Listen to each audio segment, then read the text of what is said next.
তাদের সেন্টিমেন্টকে এবং তাদের ইচ্ছাকে সর্বোচ্চ গুরুত্ব দিয়ে ওনারা সিদ্ধান্ত নিয়েছেন। ঠিক এই জায়গাটাতে মেডিকেল সায়েন্সের যে এক্সপ্লানেশন গুলো, যে ব্যাখ্যাগুলো, এগুলো আমি বলবো যে এটা টোটো ফলো করা হয় নাই, হয়ও না।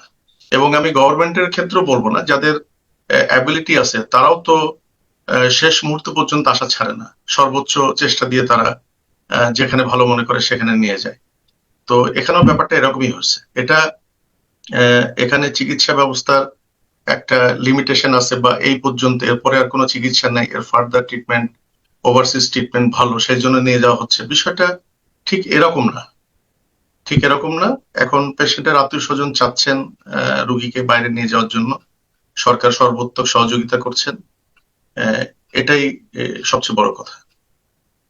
মানে ব্যাপারটা এরকম না যে বাংলাদেশ ফেইল, তার আরো এমন চিকিৎসা দরকার যেটা বাংলাদেশে নাই, এমন কোন ঘটনা না না না, আমি খুব কনফিডেন্টলি বলছি, এভার কেয়ার হসপিটালের আইসিইউ ম্যানেজমেন্টটা এটা খুবই স্ট্যান্ডার্ড, খুবই স্ট্যান্ডার্ড। আপনি জানেন বেগম খালেদা জিয়ার চিকিৎসা ওখানে চলছে, এবং ওখানে যারা চিকিৎসা করছেন তারা তো সবাই আমাদের পরিচিত ঘনিষ্ঠজন, আমাদের কলিগস কেও হয়তো সরকারি চাকরি ছেড়ে ওখানে জয়েন করছেন।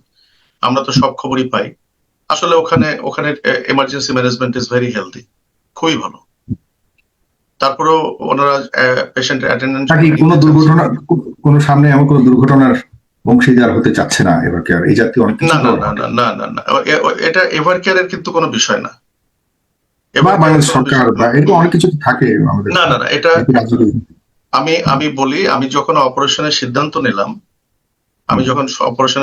নিলাম, তখন তো আপনি জানেন যে পেশেন্টের অ্যাটেন্ডেন্টের পারমিশন নেওয়া লাগে, কনসেন্ট নেওয়া লাগে। তো হাদির ভাইকে যখন আমি জিজ্ঞেস করলাম যে আমরা এটা করতে চাচ্ছি, আপনারা রাজি কিনা, তো তখন ও বলল, আমাকে সরাসরি বলল যে আমার ভাই হয়তো বেঁচে নেই, তারপর আপনারা যেটা ভালো মনে করেন করেন। তা আমি বললাম যে না, উনি বেঁচে আছেন, আমি কনফিডেন্টলি বলছি উনি বেঁচে আছেন। উনি বেঁচে না থাকলে আমরা হাত দিতাম না, উনি ডেফিনেটলি বেঁচে আছেন। তো তাদেরও যেটা কনসেন্ট, তারা যেটা কাজ করতে আমাদের অনুমতি দিচ্ছেন, সেটা জেনে শুনে বুঝে। এখানে কোনো মানসিক চাপ বা পেশেন্টের তরফ থেকে চাপ, কোনো সামাজিক চাপ, এরকম কোনো কিছু কিন্তু আমাদের উপর নাই। আমরা খুব কমফোর্টেবলি কাজগুলো করছি এবং এখনো করে যাচ্ছে। এখন এবার কেয়ার হসপিটাল আজকে আমি নিজেও গেছিলাম, আমি হাদিকে দেখে আসছি। আমার পার্সোনাল ইন্টারেস্টে আমার কয়েকজন কলিগস আমার সাথে ছিলেন, আমরা সবাই মিলে দেখে আসছি, তার খোঁজ খবর নিচ্ছি। আজকে সকালে হাদির আর একটা সিটি স্ক্যান হয়েছে, ওটাও আমরা দেখে আসলাম, আগের সিটি স্ক্যানের সাথে কম্পেয়ার করলাম, বিফোর সার্জারি কেমন ছিল, এগুলো নিয়ে আমরা ডিসকাশন করলাম। হাদির ভাই, আত্মীয় স্বজন, তাদের সাথে কথা বললাম। দে আর স্যাটিসফাইড। এখন আপনার কাছে পুরো ঘটনাটা যদি একটু, আপনি তো পাশাপাশি রাজনৈতিক সচেতন মানুষও বটে, আপনি রাজনীতিবিদ নন কিন্তু সচেতন, এই ঘটনাটাকে আপনি কি স্বাভাবিক ঘটনা হিসেবেই দেখবেন, নাকি আসলে উদ্দেশ্যমূলক, এবং কি ধরনের উদ্দেশ্য থাকতে পারে এই মুহূর্তে হাদির উপর এমন আক্রমণের পেছনে, এবং কারা ঘটাতে পারে বলে মনে করেন? এটার উত্তর দেওয়া আমার পক্ষে খুবই ডিফিকাল্ট। এটা আইন শৃঙ্খলা বাহিনী, বিভিন্ন ল এনফোর্সমেন্ট, রাজনৈতিক পরিমণ্ডলে যদি কিছু, কিন্তু আমি যদি চিন্তা করি যে হাদি যেভাবে কথা বলতো, বিভিন্ন বিষয় নিয়ে সে যেভাবে কথা বলতো, বিভিন্ন রাজনৈতিক পরিবেশ, এরিনা, সিচুয়েশন, এগুলো নিয়ে কথা বলতো, এগুলো শুনে কিন্তু আমরাই ভয় পেতাম যে এইভাবে কথা বলতেছে, এরকম তো কথা আমরা এর আগে কখনো শুনি নাই। তো আমাদের আশঙ্কাটা, আমি বলবো যে বাংলাদেশের 20 কোটি মানুষই আমার কথার সাথে একমত হবে যে হাদি যেভাবে কথা বলতো, বিভিন্ন জনের প্রসঙ্গ, বিভিন্ন রাজনৈতিক, বিভিন্ন দেশকে টেনে যে কথাগুলো বলতো, সেগুলো কিন্তু আমাদের আতঙ্কিত করতো যে না জানি সে কোনো বিপদে পড়ে কিনা। এবং এই আশঙ্কাটাই সত্যি হলো। এখন কারা গুলি করছে, যেমন আমরা যেটা মেডিকেল সায়েন্সে, মেডিকেল জুরিসপ্রুডেন্সের ব্যাকগ্রাউন্ডে যদি আমি কথা বলি, দুইটা মুভিং অবজেক্টের ভেতরে কিন্তু ফায়ারিংটা হয়েছে। মানে হাদির রিক্সাও যাচ্ছিল আর পাশ দিয়ে মোটরসাইকেলও যাচ্ছিল, দুটো মুভিং অবজেক্টের থেকে। একটা জিনিস, জি জাহিদ ভাই, খুব চমৎকার একটা পয়েন্ট এসছেন, একটু বুঝতে চাই। আপনি তো বললেন যে প্রফেশনাল শুটার ছাড়া এটা করতে পারবেন, আপনি বলছেন কানের ঠিক উপর দিয়ে গিয়ে কানের অন্য পাশ দিয়ে বের, আর মাথার অন্য পাশ দিয়ে বের হয়েছে, এবং খুব সমানভাবেই টার্গেটটা ছিল। কিন্তু যেই ব্যক্তিটা গুলি করেছে বলে যাকে সন্দেহ করে বা আমরা মোটামুটি যাকে ধরে ফেলেছি যিনি করেছেন বলে বিশ্বাস করি, ছাত্রলীগের এক নেতা, সে তো মোটর সাইকেলে ছিল, হাদি একটু উপরে ছিল।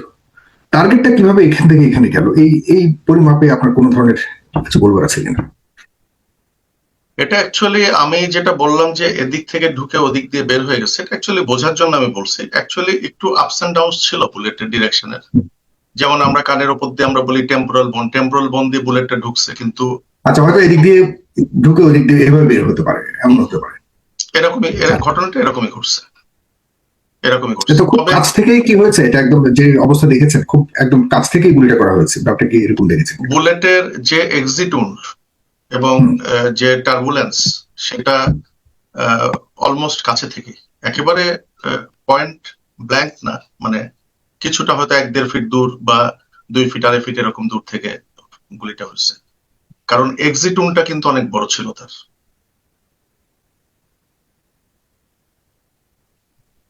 বলবো খুবই দুঃখজনক, খুবই দুঃখজনক। এখন আহ আরো ইয়ের কথা বলেন, যদিও পলিটিক্যাল কথাবার্তা আপনার সাথে কি বলবো জানি না, আপনি যদি পলিটিক্যালি যদি পলিটিশিয়ান নন, এরকম আরো টার্গেটের কথা শোনা যাচ্ছে, এবং সামনে নির্বাচন ঘিরে এই ধরনের বিষয়গুলি ঘটবার সম্ভাবনাকে আপনি কিভাবে দেখেন?